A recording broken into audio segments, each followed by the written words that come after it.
पाकिस्तान ने दौरा ऑस्ट्रेलिया और जिम्बाब्वे के लिए स्क्वाड का ऐलान कर दिया, जहां पर कुछ नए नए चेहरे हमको मिलेंगे जो नई टैलेंट है डोमेस्टिक से उठा कर लाए। और मेरे ख्याल कुछ ऐसे भी प्लेयर्स है जो अभी इमर्जिंग एशिया कप में खेल रहे थे, उसमें से भी कुछ लड़कों को उठाया। और हैरानी की बात यह कि इसमें कुछ ऐसे प्लेयर्स भी हैं जिनको ड्रॉप कर दिया गया। उसमें पहला नाम आता है फखर जमान का। फखर जमान को जिम्बाब्वे और ऑस्ट्रेलिया के टूर से बिल्कुल ड्रॉप कर दिया, नजरअंदाज कर दिया, और इसके साथ साथ नेशनल कॉन्ट्रैक्ट से भी निकाल दिया गया।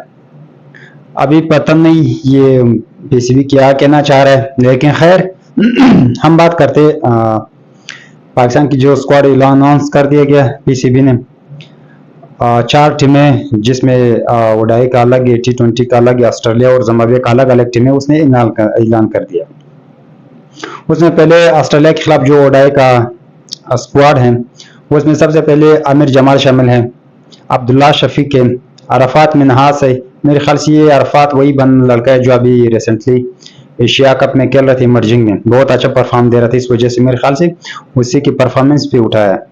और दूसरे बाबर आजम है, वापस आ गया, बाबर आजम को वापस बुलाया गया, क्योंकि उनका मानना है कि अगर हम बाबर आजम की बिना ऑस्ट्रेलिया जाएंगे, क्योंकि हम ऑस्ट्रेलिया जर्सी के होम ग्राउंड पर हम खेलेंगे, तो बाबर आजम के अलावा ये टीम मेरे ख्याल से कंप्लीट नहीं है। वो एक तगड़ी टीम है, हमें बिल्कुल शिकस्त दे सकता है। तो इस वजह से पीसीबी ने दोबारा सोच लिया, बाबर आजम को वापस बुला लिया।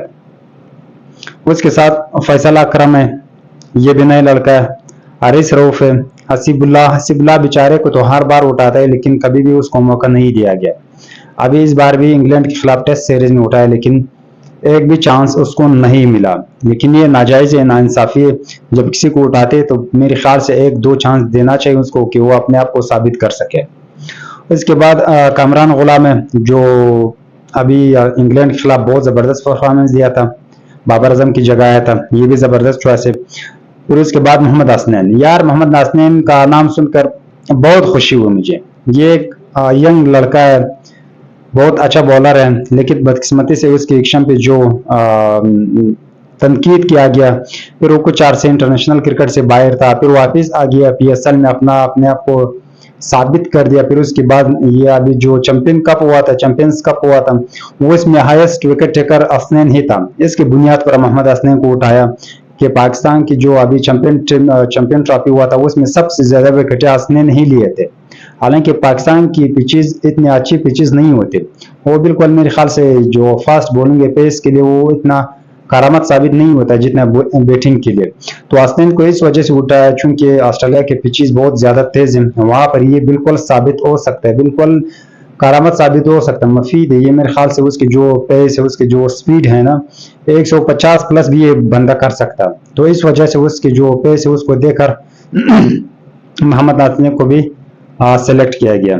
उसके बाद मोहम्मद रिजवान, क्योंकि मोहम्मद रिजवान हमारा अभी लीडर बन गया, कैप्टन बन गया, बाबर आजम की रिजाइन के बाद मोहम्मद रिजवान को कैप्टन बना दिया गया, जहां पर वो T20 और ओडाई दोनों को लीड करेगा पाकिस्तान की तरफ से। लेकिन जब कल उनसे पूछा कि आपको कैप्टन बना दिया गया, प्रेस कॉन्फ्रेंस जब हो रहा था पाकिस्तान की, तो वहाँ क्या आपको फुल अथॉरिटी है, आपकी मर्जी से ये टीम सेलेक्ट होगी या नहीं, या सिलेक्शन कमेटी सेलेक्ट करेंगी या उसके जो पीसीबी की इख्तियारात है वही सेलेक्ट करेंगे। तो वहाँ पर जो रिजवान के जो रिस्पॉन्स था, जो रिप्लाई कर रहा था, वो मुझे ठीक नहीं लगा। कुछ डाउट में था वो बंदा, चूंकि उसको इतना अथॉरिटी नहीं है, वो अपनी मर्जी से किसी प्लेयर को भी सेलेक्ट नहीं कर सकता, चूंकि ये कैप्टन की मर्जी होती है, वो जिसको चाहे खिलाए, वो जिसको चाहे नहीं खिलाए, उसको पता होता है, वो सबके साथ खेल चुका होता है। तो इस वजह से मोहम्मद रिजवान मेरे ख्याल से वही कैप्टन बनेगा जो सब कुछ पीछे से कंट्रोल कर रहा होगा। फिर उसके बाद मोहम्मद इरफान खान है, बॉलर है हमारे पास। फिर नसीम शाह, सैम अयूब, सलमान अली आगा और शाहिन शाह अफरीदी। ये हो गया ऑस्ट्रेलिया के खिलाफ ओडाई स्क्वाड। फिर उसके बाद हमारे पास ऑस्ट्रेलिया के खिलाफ जो T20 स्क्वाड का ऐलान किया गया उसमें अरफात मिनहास है, अरफात मिनहास दोबारा फिर T20 में भी आ गया।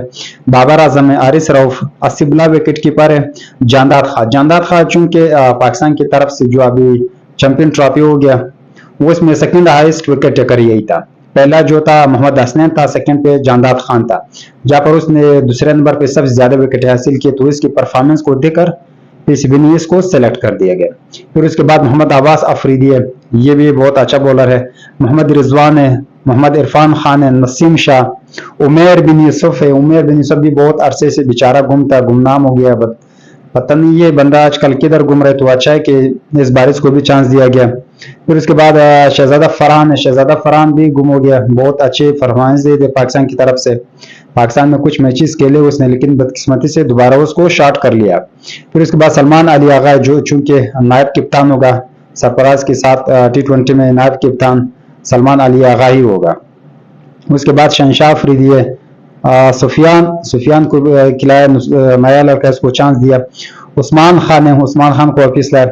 اور پھر جو زمبابوے کے خلاف اوڈائی اسکواڈ ہے ہمارے پاس ہے، اس میں ہے امیر جمال ہے ہمارے پاس، زمبابوے کی اوڈائی اسکواڈ میں امیر جمال ہے، عبداللہ شفیق ہے، ابرار احمد ابھی جو میرے خیال سے فرسٹ ٹیسٹ میں وہ انجرڈ ہو گیا، تو اس وجہ سے باقی جتنے بھی ٹیسٹ تھے 2 ٹیسٹ میچوں میں اس کو موقع نہیں دیا گیا۔ اس کے بعد احمد دانیال یہ پھر نیا لڑکا ہے، پتہ نہیں میرے خیال ڈومیسٹک کیا ہے، اس کو میں نے نہیں دیکھا۔ فیصل اکرم ہے، حارث رؤف، یاسب اللہ وکٹ کیپر، کامران غلام ہے، اور محمد حسنین کو پھر دوبارہ لیا اس میں۔ لیکن حیرانی کی بات یہ کہ جو T20 ہے نا آسٹریلیا کے خلاف، جو T20 اسکواڈ ہے اس میں حسنین کو نہیں لیا، پتہ نہیں کیا مسئلہ ہے، وہ ڈائی نہیں لیا، لیکن حسنین کو T20 میں چانس نہیں دیا، چونکہ حسنین جو ایک T20 بالر ہے، وہ اتنے زیادہ اوڈائی میں اتنا میرے خیال سے زیادہ ثابت نہیں ہو سکتا جتنا T20 میں وہ کر پائے گا، لیکن خیر کیا کہہ سکتے ہیں۔ محمد رضوان ہے، پھر محمد عرفان خان ہے، سیم ایوب ہے، سلمان علی آغا ہے، شاہنواز دانی، طیب طاہر، شاہنواز دانی کو بھی واپس لایا، بیچارہ بہت محنت کرتا، بہت عرصے سے گھومتا، اپنے آپ کو بار بار یہ پرفارمنس دکھا رہا تھا، اس بار ایشیا کپ میں بھی پرفارمنس ہے لیکن اتنا خاص نہیں تھے، لیکن خیر اس کو بھی اٹھایا زمبابوے کے خلاف، چونکہ پی سی بی کا یہ مانا، سلیکٹرز کا یہ مانا تھا کہ ہم جو اس بار سارے نئے پلیئر اٹھائیں گے، جتنے بھی ینگ ٹیلنٹ ہے اس کو اٹھائیں گے ہم لوگ۔ اس کے مطابق اور ہے، بالکل اور ہے، کچھ لڑکے نئے لڑکے جن کو ہم نے کبھی نہیں سنا تھا پہلے، تو کچھ نئے چہرے ہیں، بے شک کچھ نئے پلیئرز آئے، ینگسٹرز ہیں۔ تو اس کے بعد جو ہمارے شاہنواز آنے کی بات T20 میں ہمارے پاس ہے طیب طاہر کو بھی میں نے نہیں دیکھا، پتہ نہیں اس کو میں نہیں جانتا ہوں کہ کون ہے، یہ بھی میرے خیال سے نیا لڑکا ہے۔ پھر اس کے بعد زمبابوے کے خلاف جو T20 کا اسکواڈ ہے اس میں ہمارے پاس ہے احمد دانیال، عرفات منہاس، یہ اس کو مسلسل سب نے چانس دیا، سلیکٹ تو کیا، ابھی اللہ مالک ہے، اللہ جانتا ہے، پتہ نہیں کہ اس کو چانس دے گا نہیں دے گا، تو وہ تو بعد میں دیکھا جائے گا۔ اس کے بعد حارث رؤف ہے، آصف اللہ ہے، جانداد خان ہے، آصف اللہ، جانداد خان، محمد عباس افریدی، محمد حسنین، محمد عرفان خان، عمیر بن یوسف ہے، قاسم اکرم ہے، صاحبزادہ فرحان ہے، ادھر بھی میرے خیال سے اس کو چانس دے گا۔ سلمان علی آغا ہے، چونکہ سلمان علی آغا T20 میں تو لازمی ہے کیونکہ وہ نائب کپتان ہے۔ پھر سفیان مقیم ہے، طیب طاہر اور عثمان خان۔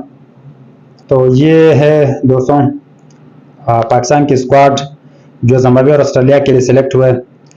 زمبابوے کے آسٹریلیا کے خلاف جو ہے نا 3 T20 اور 3 اوڈائی میچز ہے، جو پہلا میچ ہے وہ 4 نومبر سے شروع ہوگا اوڈائی، پھر اس کے بعد دوسرا اوڈائی 8 نومبر سے شروع ہوگا، پھر تیسرا اوڈائی 10 نومبر کو شروع ہوگا، پھر اس کے بعد جو T20 سیریز ہے وہ 14 نومبر کو پہلا میچ ہوگا، 16 نومبر کو دوسرا میچ ہوگا، اور 18 نومبر کو تیسرا میچ ہوگا۔